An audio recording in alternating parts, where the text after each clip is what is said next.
warahmatullahi wabarakatuh. Izin Taruna Utama Yuyun Febi Sahetian STB 4362 Program Studi Manajemen Pemasyarakatan kelas B. Izinkan saya di sini untuk memaparkan sedikit materi dari Hukum Keuangan Negara tentang pengembalian kerugian keuangan negara di luar peradilan.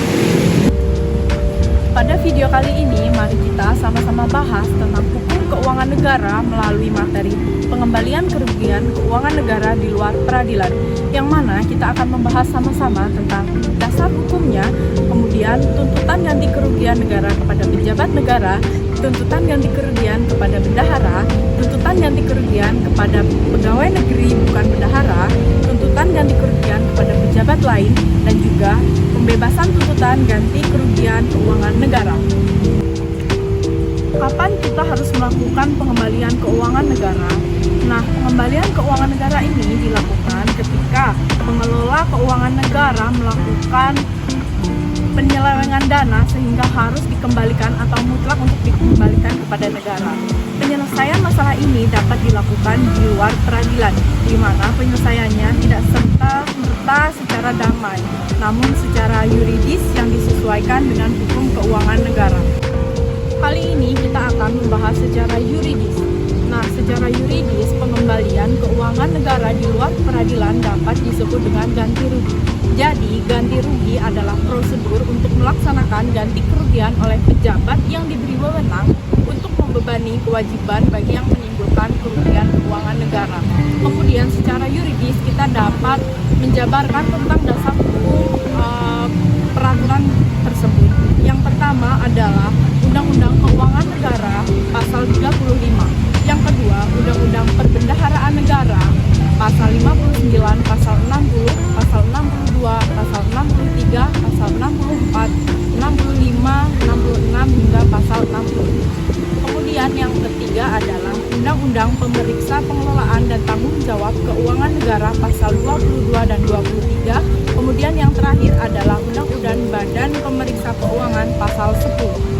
Setelah kita telah melalui dasar hukumnya, maka kita dapat menyimpulkan bahwa hal tersebut memiliki fungsi yang penting dalam kerangka pengelolaan keuangan negara, di mana tuntutan ganti kerugian yang dibebankan oleh pejabat yang berwenang itu bukanlah merupakan suatu sanksi, melainkan suatu bentuk tanggung jawab untuk menyelesaikan permasalahan dari keuangan negara yang disebabkan oleh pejabat yang berwenang. Kemudian, bagaimana jika tuntutan ganti kerugian tersebut dilakukan oleh pejabat negara? Nah, pejabat negara yang dituju ini ialah menteri, pimpinan lembaga, pemerintah atau non-pemerintah, dan pimpinan lembaga, serta tidak menyertakan.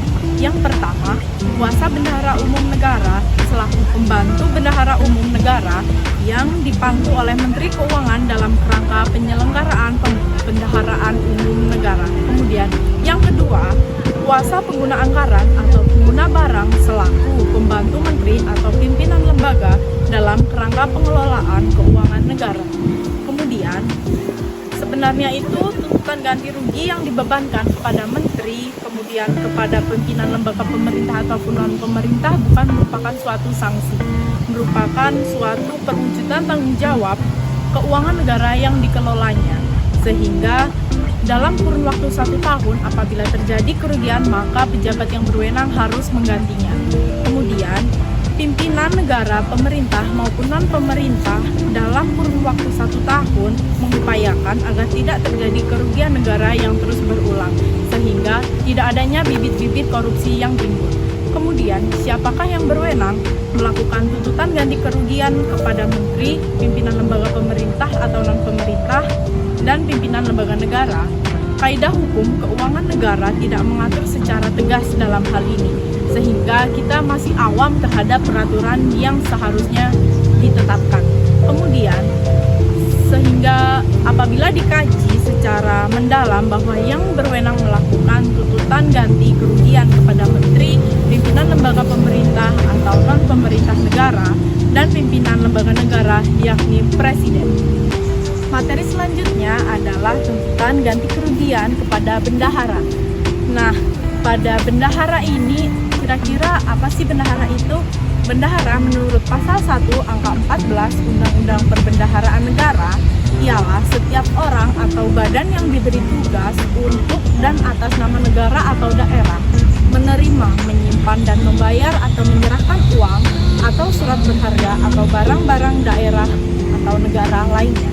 Jadi hakikat yang terkandung dalam pasal 1 angka 14 dalam Undang-Undang Perbendaharaan Negara ialah yang pertama, bendahara itu boleh dilakukan setiap orang atau badan.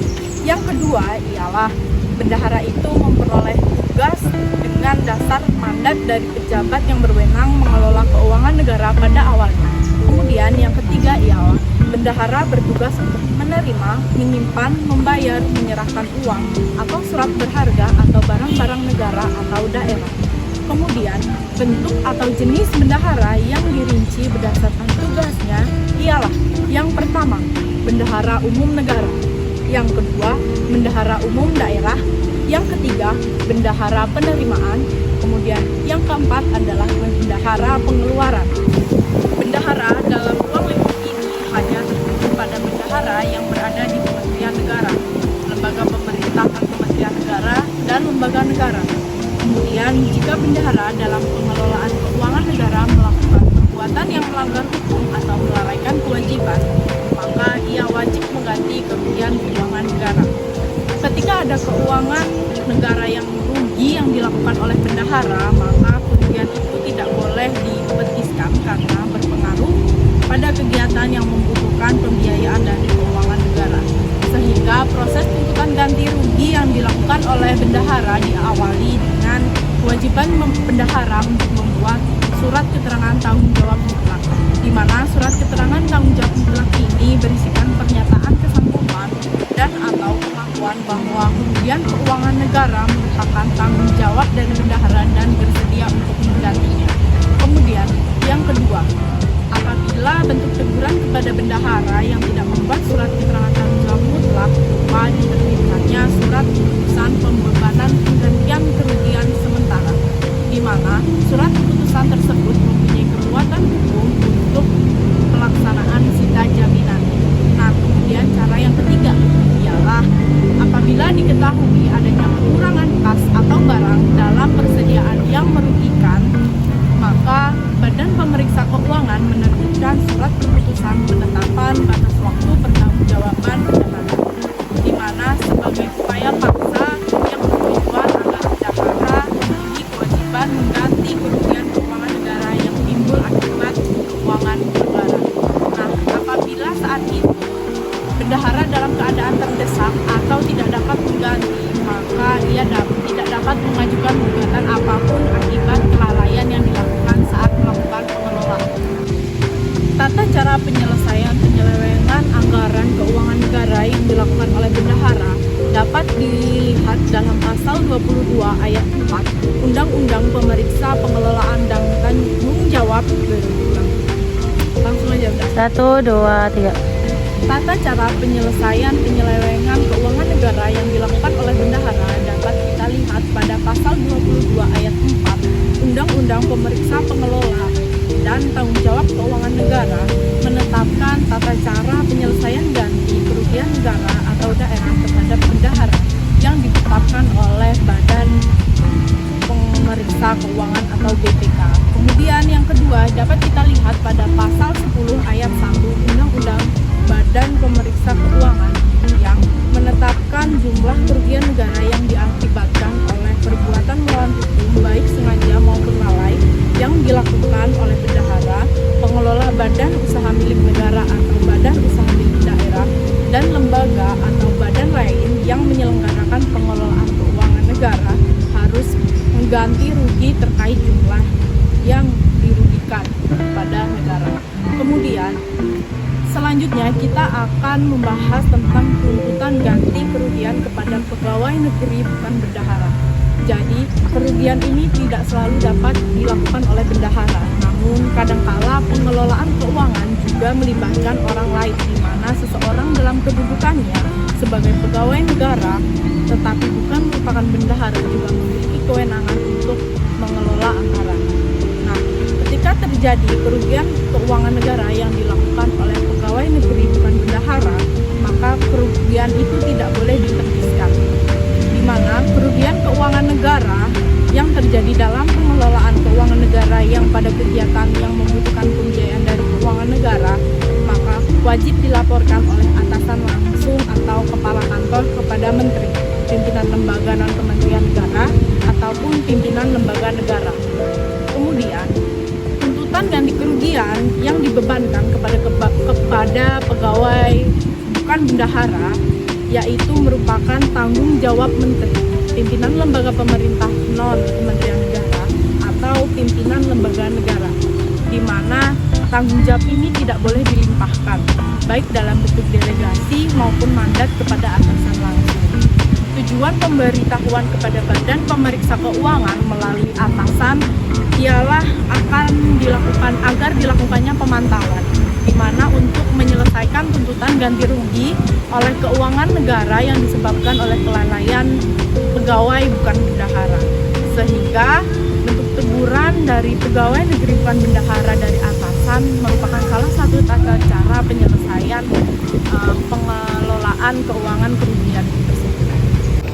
Materi selanjutnya yang akan kita bahas adalah tuntutan ganti kerugian kepada pejabat lain, di mana penegasan tentang pejabat lain ini dijelaskan pada pasal 59 ayat 2 Undang-Undang Pemeriksaan, Pengelolaan, dan Tanggung Jawab Keuangan Negara.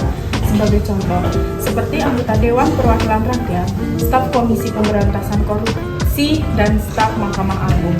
Nah, apabila kerugian keuangan negara yang dilakukan oleh pejabat lain ini, maka tidak boleh dipetiskan karena berpengaruh pada kegiatan yang membutuhkan pembiayaan dari keuangan negara. Oleh karena itu, kerugian keuangan negara wajib dilaporkan kepada pimpinan lembaga tersebut untuk menetapkan tuntutan ganti rugi kerugian keuangan negara. Selain itu, kerugian keuangan negara diberitahukan pula kepada BPK dalam waktu selambat-lambatnya 7 hari. Dalam waktu tersebut, tujuannya memiliki dasar untuk melakukan pemantauan terhadap pembebanan ganti kerugian negara. Materi yang terakhir adalah pembebasan tuntutan ganti kerugian keuangan negara, di mana dalam kerugian keuangan negara tidak selamanya harus dikembalikan berdasarkan pengenaan tuntutan ganti kerugian negara. Pejabat negara, bendahara, pegawai negeri bukan bendahara, dan pejabat lain yang dikenakan tuntutan ganti kerugian negara bukan tidak bersedia mengganti kerugian keuangan negara, melainkan adanya undang-undang perbendaharaan negara memberikan pembebasan untuk hal tersebut, di mana jika ingin dibebaskan dari hal tersebut pastinya harus memenuhi kriteria atau syarat yang telah ditentukan. Syarat-syarat ini ialah: yang pertama, hak negara dinyatakan kadaluarsa dalam jangka waktu 5 tahun sejak diketahuinya kerugian keuangan negara tersebut tidak melakukan penuntutan ganti kerugian. Kemudian yang kedua, hak negara dinyatakan kadaluarsa apabila dalam jangka waktu 8 tahun sejak terjadinya kerugian tidak dilakukan penuntutan. Kemudian yang terakhir adalah hak negara dinyatakan dihapus ketika tidak disampaikan oleh pejabat yang berwenang mengenai adanya kerugian keuangan negara kepada pengampu bendahara, sehingga pembebasan tuntutan ganti kerugian negara pada hakikatnya bergantung pada kealpaan atau kelalaian penyelenggara negara untuk melakukan tuntutan ganti rugi.